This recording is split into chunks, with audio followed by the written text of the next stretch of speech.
Okay, so we left off on COLA. So the cost of living adjustment,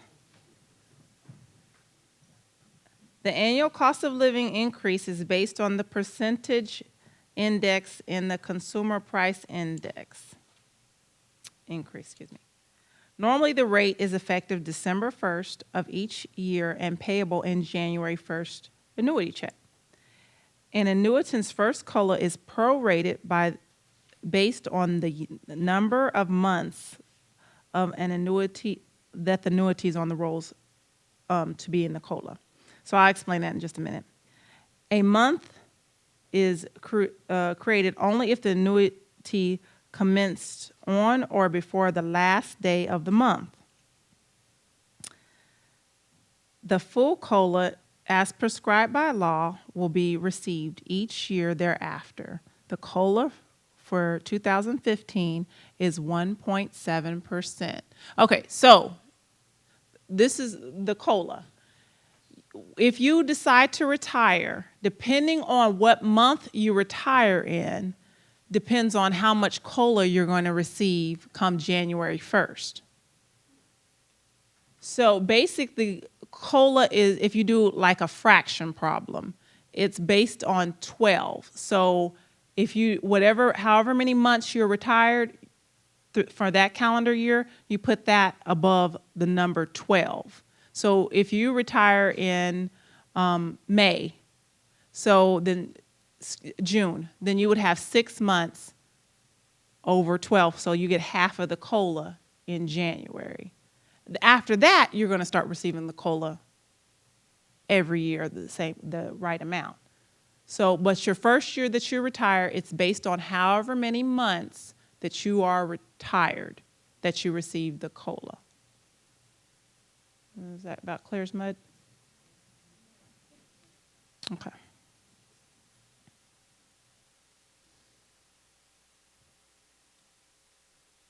Now, these are the two slides, about 3 slides, and the next 3 slides I read word for word because this is Social Security's area. I only touch on it for very briefly, but normally this is where Social Security comes in and tells you what to do. Okay? And somebody did ask me about this earlier. The windfall elimination, WEP. If you did not pay Social Security taxes on your government earnings and you are eligible for Social Security benefits, the formula used to figure your benefit amount may be modified, giving you a lower Social Security benefit. See, this is affecting your Social Security, not your CSRS. WEP affects Social Security benefits when any part of your federal service after 1956 is covered under the CSRS, retirement system. However, federal service where Social Security taxes are withheld and FERS and CSRS offset will not reduce your Social Security benefits. Okay. Here's another slide on WEP. WEP does not apply to survivor benefits. It does not apply if you are a federal worker first hired after December 31st, 1983. You were employed on December 31st, 1983 by a nonprofit organization that did not withhold Social Security taxes from your pay at first, but then began withholding Social Security taxes from your pay. Your only pension is based on railroad pay employment. The only work you did where you did not receive Social Security taxes was before 1957, or you have 30 or more years of substantial earnings from Social Security. That's the WEP. Next is GPO. The government pension offset. If you received a pension from a federal, state, or local government based on work where you did not pay Social Security taxes, your Social Security spouse or survivor's benefit may be reduced. You are exempt from GPO if you were contributing to Social Security for your last 5 years of federal service, and then your Social Security benefits will be reduced by 2/3 of your government pension. And here's the little example. But if you have any questions about windfall, because I know we had a question earlier in private about windfall or the GPO, just contact Social Security. They're the ones who help you with that portion of it. Okay. NAF. Now, I asked the question earlier if anybody had any non-appropriated funds. Excuse me. If anybody has any non-appropriated funds time. And if you do, you can, and you were paying into the NAF retirement system, you may be eligible for a NAF retirement too. You need to contact your NAF office and see if you're eligible for a NAF retirement too. Okay.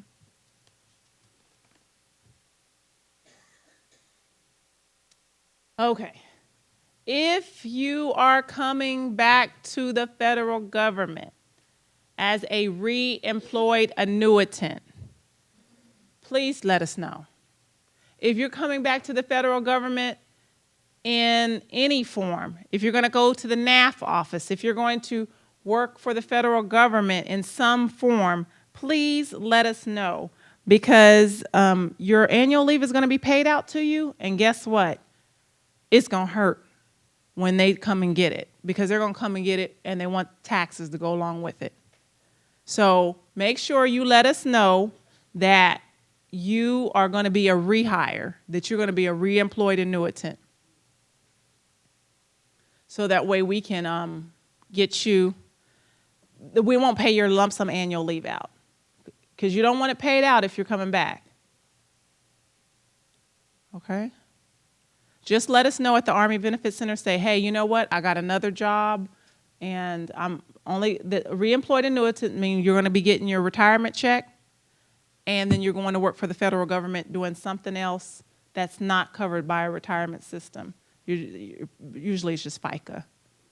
And so if you're doing that, I'm your new best friend, and you got to let us know. You got to call us so that we don't pay that lump sum annual leave out. I cannot stress that enough, because we have so many people who don't get that paid out, and then it's a problem in the end.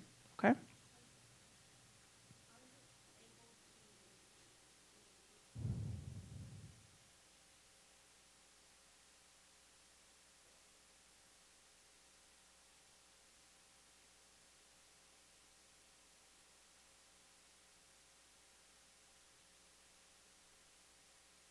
No, you can't do that.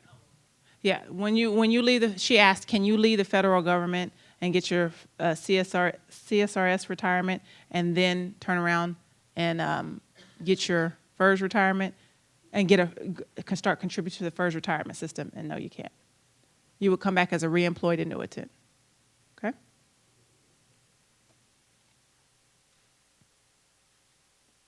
But you could, if you were going to come back as a re-employed annuitant, if you used up your annual sick leave, if you used up your annual leave before you come back, that's the only way you can get it paid out. So let's say that you had 80 hours of annual leave left when you retired. You would wait 2 weeks before you took that re-employed annuitant job.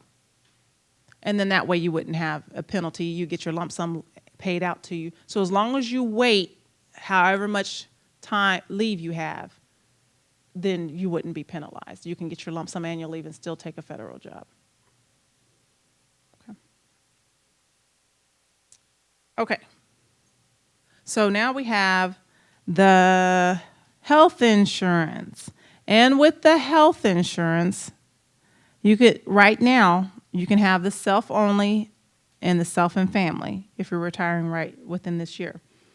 Starting on the first of the year, you can go to self plus one. So if it's just you and your spouse, you guys can go to self plus one. You don't have to cover the whole family plan. So I guess a lot of y'all don't like covering me and all my kids. That's all right. But so now you're able to go to self plus one. And so when the new rates do come out, You want to go out there and look and see if self plus one is better for you, or is it better for you to go to self only plans. So that's what you want if you don't have anybody else that you need to cover. Or if you have one child that's still remaining on your health insurance and it's just you and that child, you can go to self plus one. So.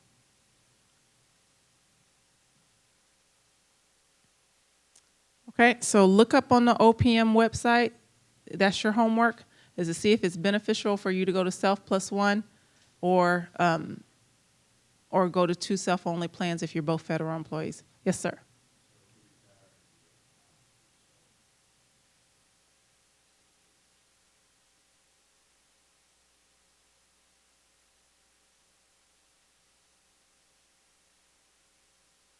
That you have a qualifying life event. So the same qualifying life events that for active employees are the same for federal employees. So a qualifying life event is the birth of a child, the death of a spouse or a child, anything that one of your spouses loses health care coverage, anything like that is considered a qualifying life event, and you need to change your health insurance. Now, I'm not for sure how OPM is going to handle that situation, because that possibly could be a qualifying life event where you guys can both go to self and one. If you have an eligible family member who is no longer eligible. Because as of right now, it's not a qualifying life event because you have the family plan and you would just stay on the family plan. But I assume that once they change over to self plus one, when that third person falls off and it's just the two of you, why wouldn't they? Why wouldn't that be considered a qualifying life event? But once we get closer to open season, which is like a month away, they're going to give us all the guidelines so that we can let you know. But that is a very good question. Yes?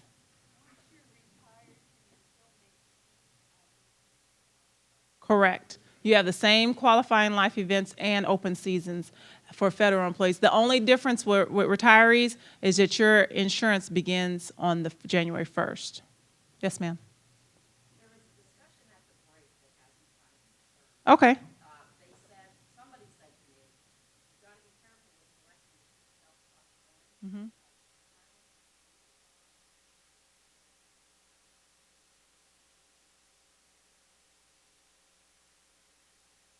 And I'm like, I don't understand why that would happen. I've never heard that. Okay. Is there anything about that? No, I don't. I haven't heard anything about that specific, but they're a covered family member. So, and the regulations do say eligible family members. If they are covered, your spouse is considered an eligible family member. That isn't a covered, not position, but covered insurance. So I can most definitely look that up during the lunch. Yeah, it doesn't make sense if they're covered on the Page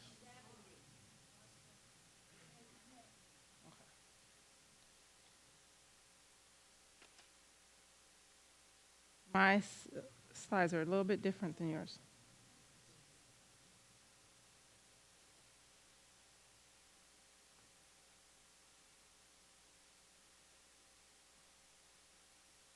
Okay, let me get to that slide because my slides are numbered just a little bit different than yours because huh? Yeah, you can go to 70. Let's see what it says.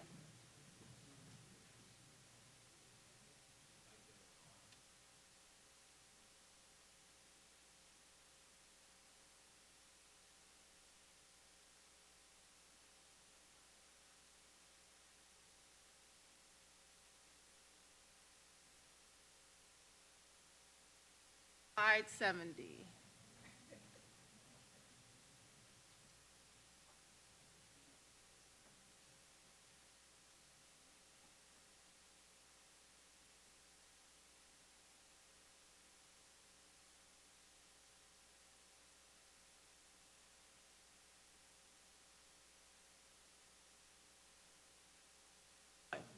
These slides are only updated to 2015, so I do apologize. They did try to tweak them where you guys would know that the 2016 will be self and one.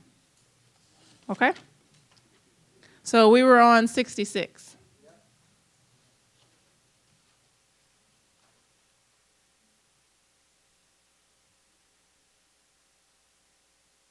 Yes, please. Okay. So to continue your health insurance into retirement, you must be retiring on an immediate annuity, be enrolled as an employee in FEHB on the day of retirement. And I will talk about why it says on the day of retirement. Covered for 5 years of service prior to retirement or since your first opportunity to enroll. Special rules apply for VERA, VSEP, and DSR. That's only because they're accepting a buyout or they're accepting an early retirement, so they don't fall under the same rules, and we'll discuss those in a minute.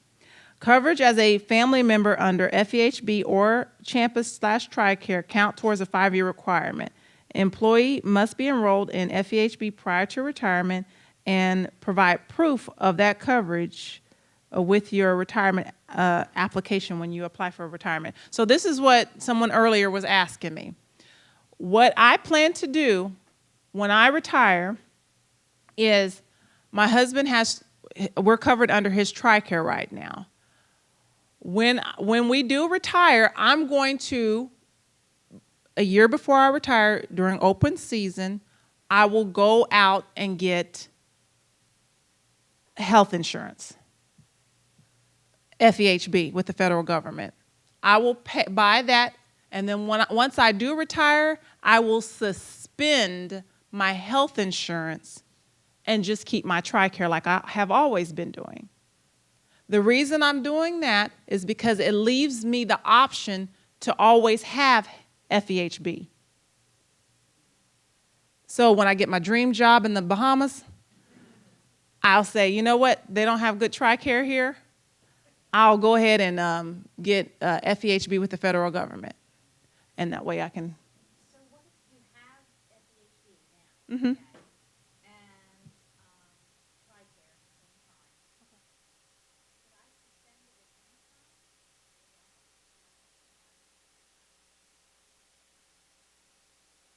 time? Not 1 year. You have to be retired.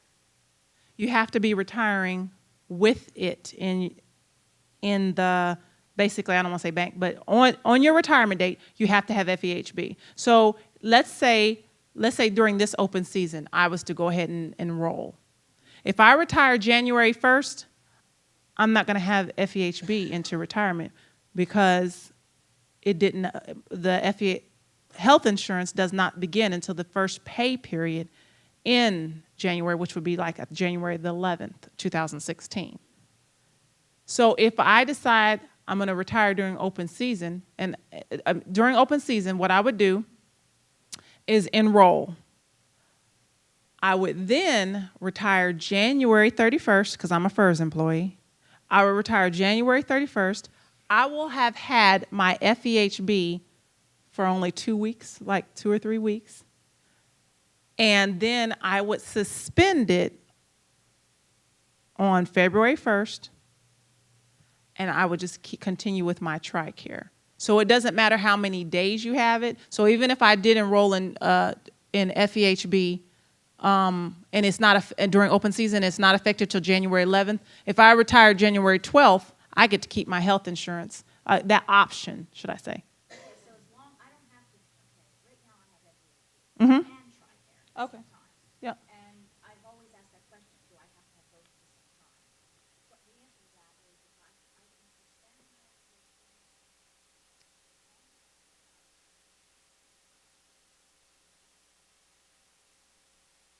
Well, as long as you wouldn't suspend it, you would just terminate it. Okay.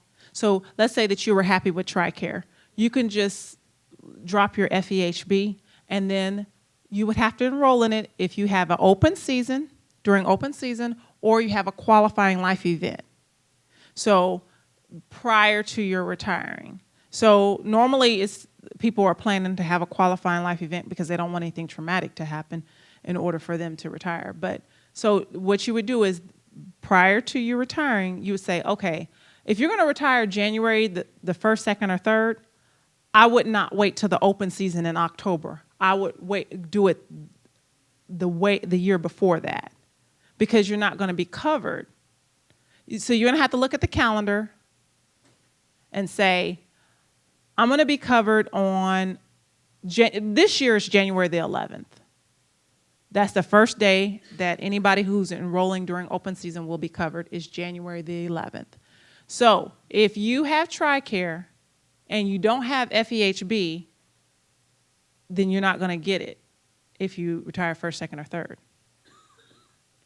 But if you want to carry your FEHB into retirement, you're going to have, in your situation, if you were going to retire this year, you would have to enroll during open season and keep your FEHB at least one day after January the 11th. Yes, ma'am. Is there any other insurance other than TRICARE, any other reason that you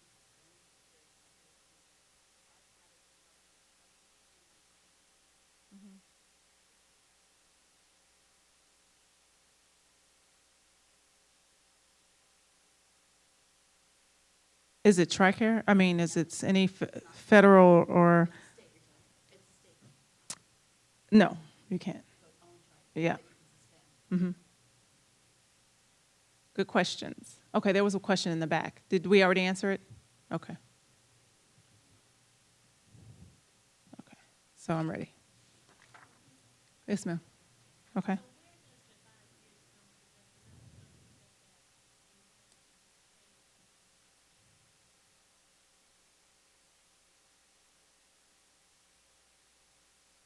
FEHB? Uh-huh.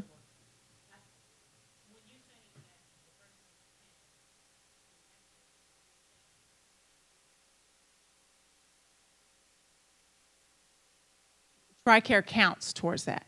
Right, even if it's TRICARE or, but they can't just get it the year before they're doing that. If they don't take,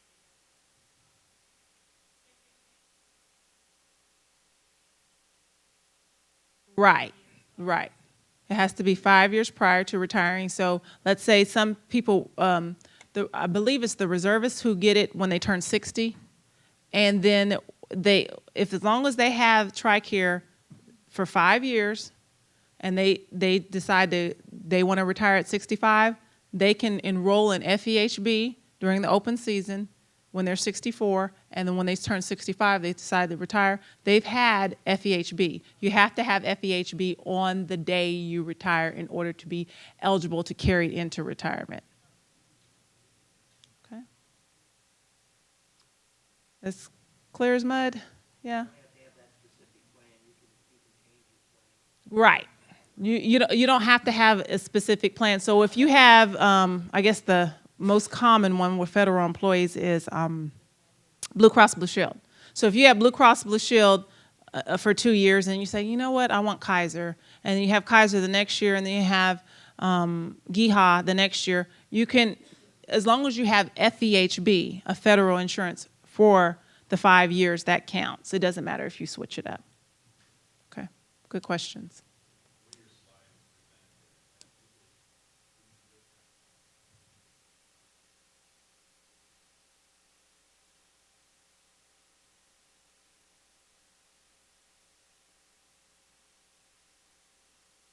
Correct. And what a lot of employees do is they call into, actually, I believe that we just had an employee educate us because they were able to go online and say, I need proof that I had TRICARE from this date to this date, and they were able to go online and print it out.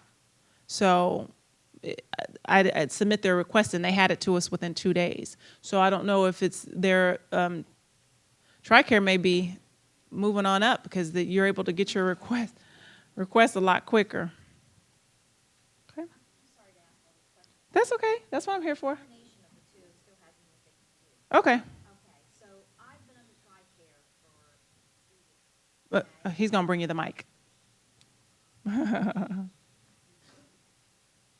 Okay, I've been under TRICARE for 3 years. Okay. But I've had FEHB for the last 35 years. Okay. Okay? So I feel like I'm putting money into both systems. I don't need to pay into FEHB right now, right? Right. When do you know like an approximate date when you're going to retire or Well, year? Like 2018. 2018. Okay. So when do I, if I drop FEHB now, when do I have to pick up FEHB You before I retire in 2018? in 2018, what month do you plan on retiring? I don't know. December? December. So you would pick it up during open season in 2017. So I have to have it a whole year before my retirement date. In your situation, you would. So if the lady next to you had the same situation, but she's not, she's going to retire in February, she wouldn't have it a whole year. Pick it up at open season and then still retire in February. So from December to February. Right. Okay. So as long as you're covered on the day, if you have FEHB on the day you All right. retire.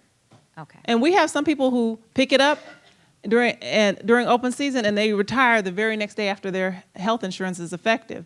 They can play the game. That especially runs good when the beginning of a pay period is January 1st and you're retiring, January 2nd.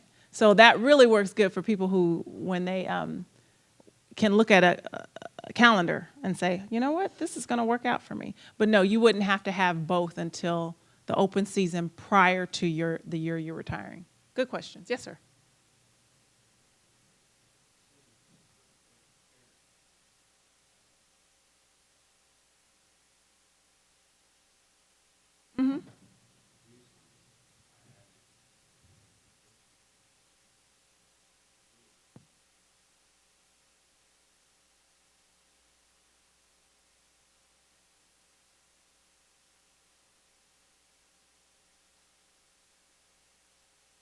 For dental and vision?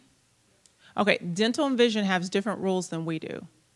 So they don't play by the same rules we do. So you have to contact them to get all the inside scoop on how they handle their. Now I believe I have a slide on it maybe later on, but they can pay me and I'll teach it for you, but I don't know the answer to that.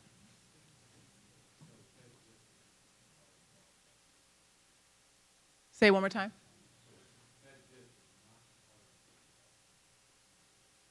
No, that's a total separate entity than the FEHB. But now there are people who have what we call rider plans. So their health insurance through FEHB gives them, say, hey, if you send us a separate check, we'll give you some dental and vision coverage. Now, we don't even handle that, but if you're interested in that, there's different carriers to do that. Mm-hmm. Yes.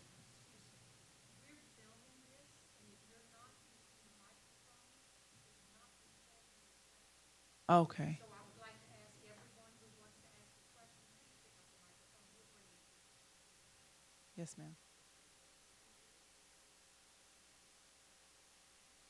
Okay. We have any more questions?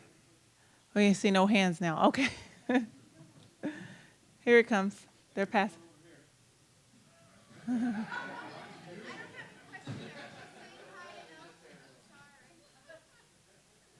Okay.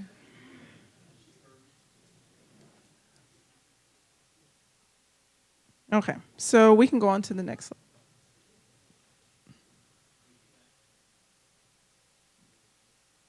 Okay, so I think this has answered a lot of the questions that this is about the VSEP, excuse me. The pre-approved automatic waiver of the 5-year requirement. You must be enrolled in FEHB on the first day of the buyout period, which is October 1st of the current fiscal year, and retire during the buyout period, and receive a buyout, which is the VSEP, or take the early retirement, which is the VERA, as a result of the early out authority, or take the DSR, discontinued service retirement, based on the involuntary due to reduction in force. So all this is saying is if you're going to take a VERA or a VSEP, there are ways that you can still have your FEHB. It depends on which agency. Different agencies offer the VERA VSEP, especially if they're closing down. So, which is, like I said, if you're getting a VSEP or a VERA, you know ahead of time, and so that way you can plan. Okay, I need to go ahead and enroll in health insurance. Okay.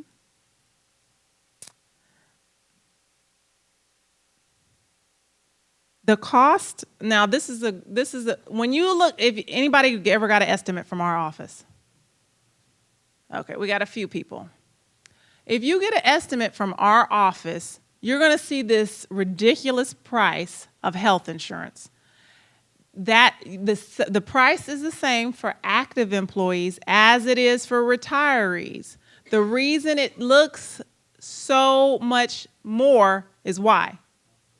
It's monthly. And how many checks do you guys get annually? 26. If y'all said 28, I need to come move to Pennsylvania.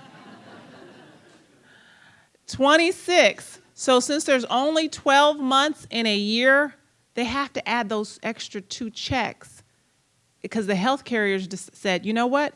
We're missing out on money from the retirees. So because those extra 2 paychecks, they roll those in throughout the 12 months too.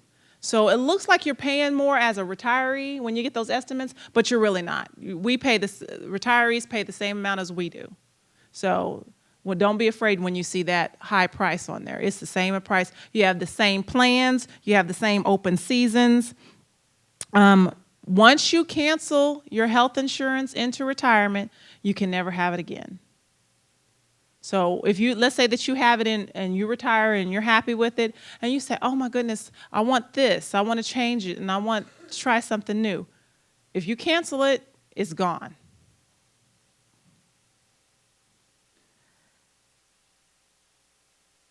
Retirement is not a qualifying life event to change your health insurance. So if you're saying, oh, okay, you know what? Since I'm retiring on September 30th, I'm going to go ahead and change over to self-only. It's not a qualifying life event. Retirement is not. It is a major life event, but it's not a qualifying life event to change your health insurance. If enrolled in Medicare, it becomes your primary and your FEHB plan becomes your secondary.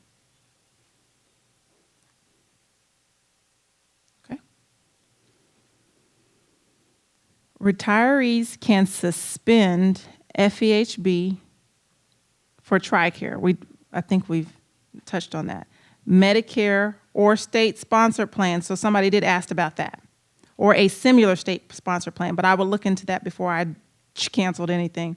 Or Medicare Advantage Part C, and return to FEHB during open season or immediately upon involuntary losing their non-federal coverage.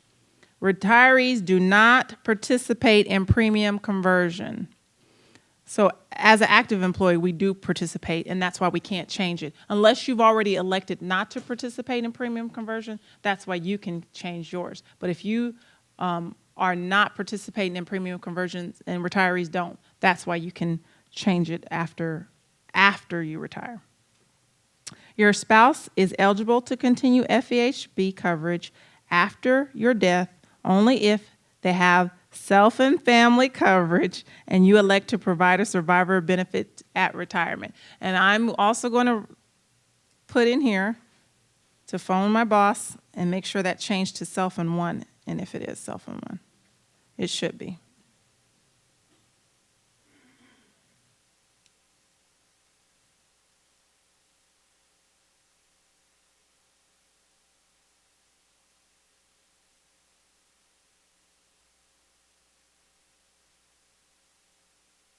Medicare. Part A is for hospitalization, and that's no cost. You're enrolled at age 65. Your enrollment is automatic at age 65 if you are receiving Social Security benefits. Part B, that's for your medical and a monthly premium based on the yearly adjusted gross income. Part C, that's a plan offered by a private company, and D is for your prescriptions, and that's a monthly premium. Yes.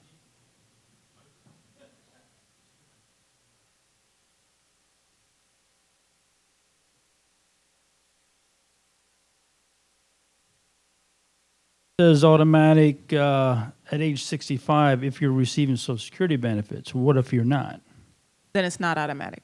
Meaning you have to You have somehow to, enroll? if you can, so you would just talk to your Social Security representatives and see if you could enroll. I, Oh, you can do that on, yeah, that, I guess that's true because you can apply for Social Security disability online too. okay, so we're paying into it. But You're paying, you're offset? No, just CSRS. Okay, so you're what? You're saying he's paying into Medicare, we are. Right, you're not paying into Social Security. Okay, correct. Correct. So at 65, do we need to enroll or are we already enrolled since we already pay into it? You would call Social Security to ask them. That's I'm not going to go into the Social Security area. So call them and see, am I eligible? Okay, we have a question behind you. Yeah, I basically had the same question that he had, that we have to enroll and what's the procedure, but it sounds like just contact Yeah, Social Security. That is correct. Anybody else? Will he be sending a reminder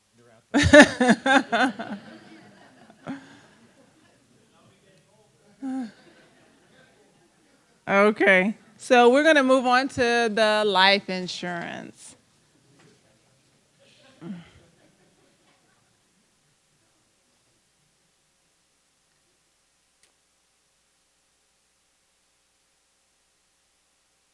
And there is a wonderful life insurance calculator out there on the OPM website.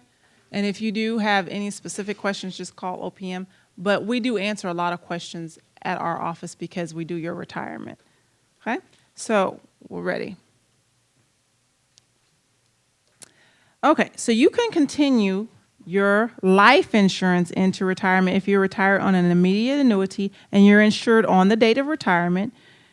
You're enrolled in each option and the multiple that you want for at least 5 years of service prior to retirement or since the first opportunity to elect. And there's different reasons that says first opportunity. It's because a lot of people separate and then they come back. And the form you need is the 2818. This is our number one form that's usually missing from the retirement packet.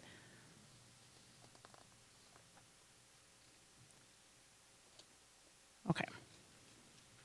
So this is how I do this is how I do life insurance. I divide it into 4 phases. So I'm going to cover each phase separately.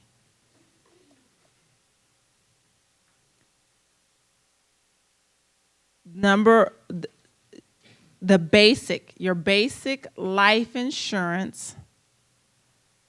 So in this example, this employee, what they do for you is you think about how much you make annually, and you round that up to the next 1,000. You add 2,000 to that, and that's your basic life insurance.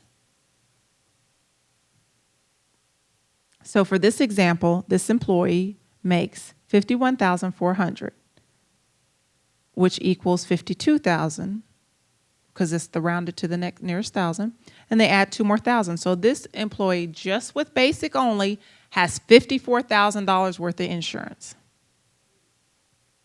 At retirement, if this employee chooses 75% reduction and they're not 65 yet, this insurance will cost them $17.55 every month.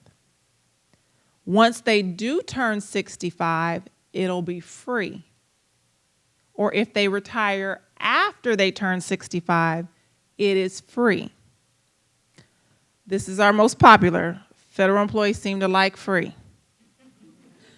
So the coverage reduces 2% per month for the next 37 and a half months until it reaches its final value of $13,500. Once it hits $13,500, it will never ever go any lower. This is based on your salary. So this is just the example.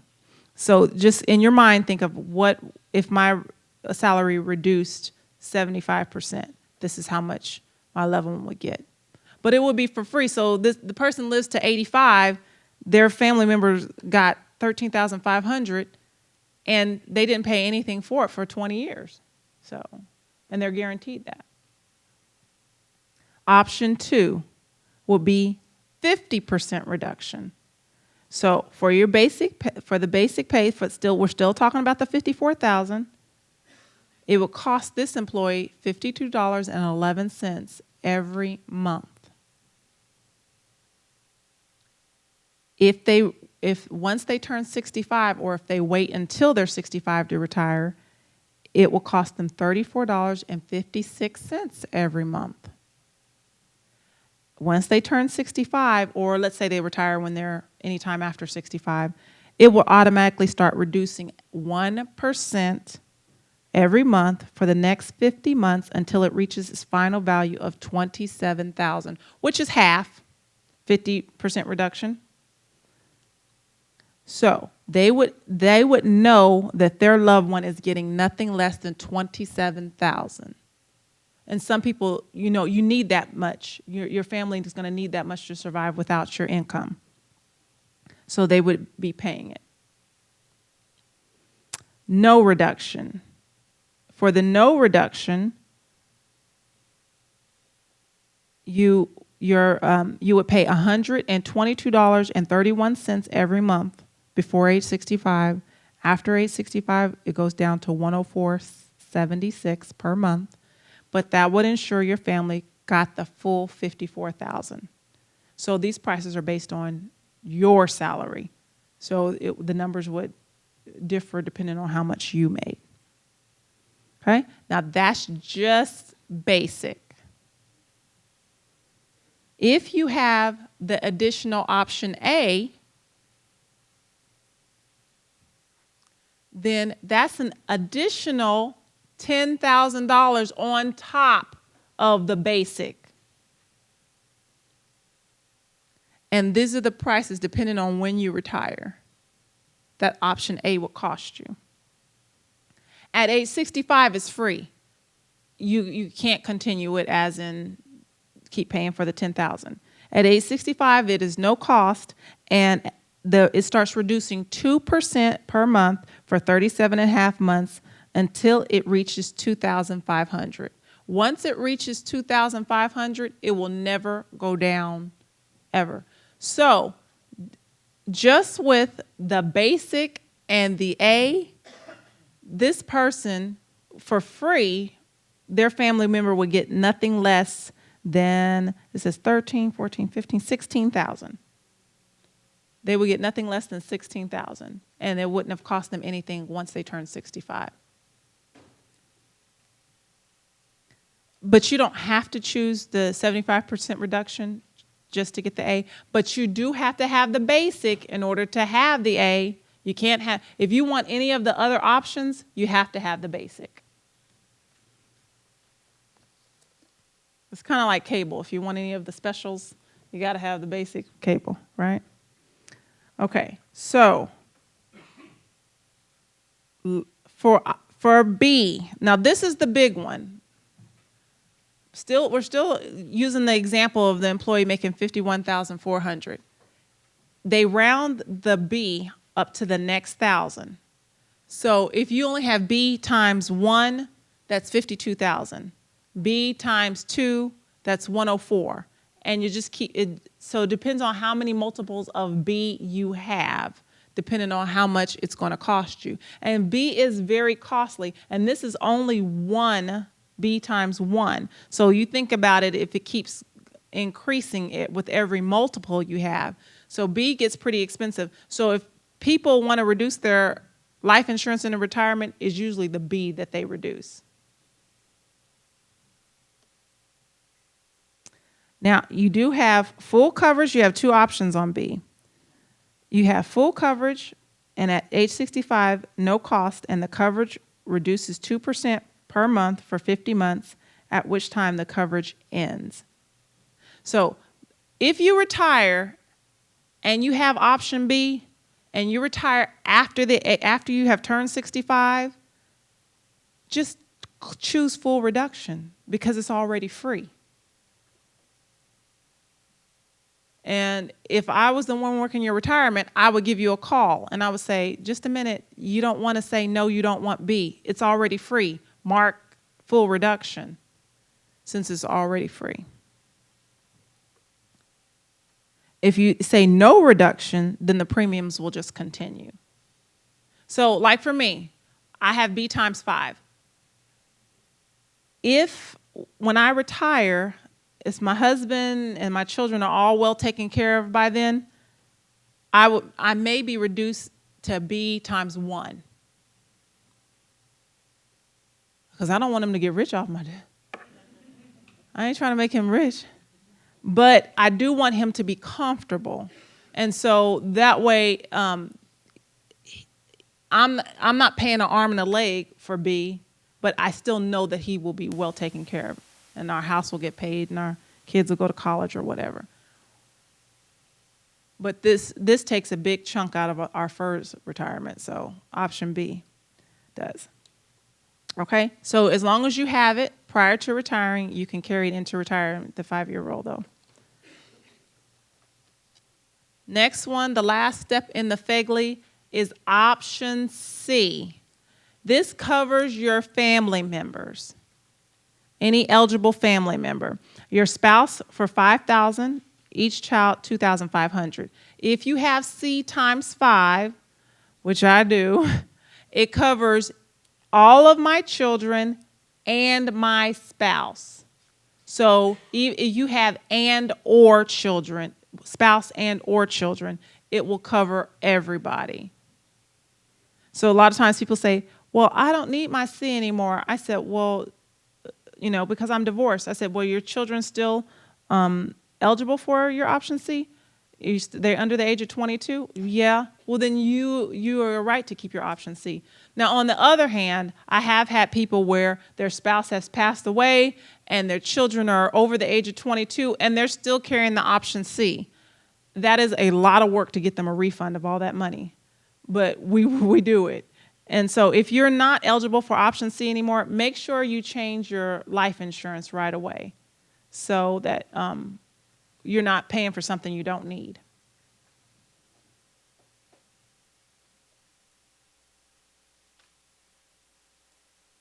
Anybody have any questions on the life insurance portion?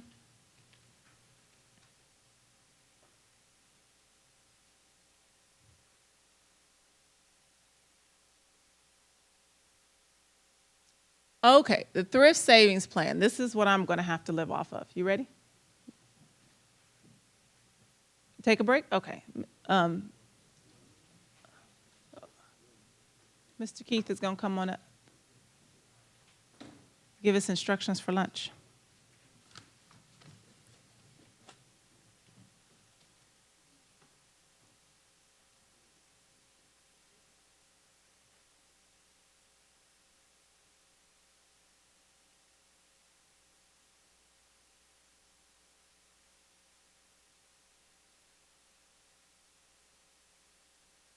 I think we're probably at a good place to take a lunch break right now.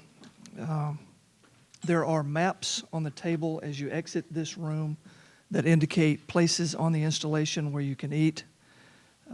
There's a deli cafeteria over at Root Hall, a snack bar down at the bowling alley, a Subway at the PX, and there's a snack bar at the golf course. In addition to those, there are vendors parked immediately outside in front of this building. There is Horner's Barbecue with beef and pork selections.